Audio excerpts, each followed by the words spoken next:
تێبینی دووهەمەوەیە لە باسەکانە باسێکی مامۆستا عەلی باپیری تایە، بەڵام دوایی نایەمەوە سەری.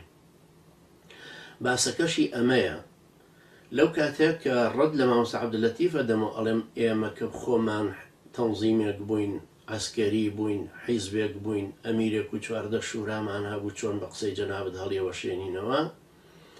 باسێکی مامۆستا عەلی باپیر دێتە پێشەوە کە ئەمویست ئەمە بڵێم.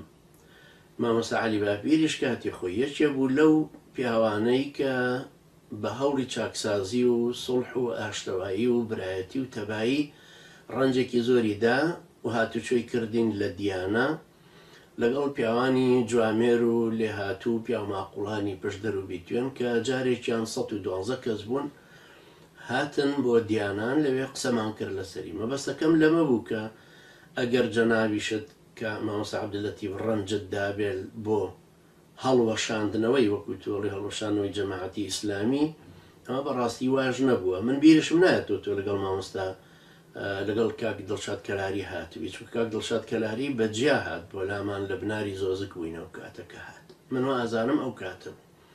هەروەها خەڵکانێکی تر لە مووسڵەوە هاتن عەرەب لە بەغداوەیەکی وەکو شێخ ئیاد سامڕایی و ئەوانە کەسانێکی تریژە هاتنیان و دوو جەماعەتی ئیسلامی لە یەک شوێنەکان نەبن باش.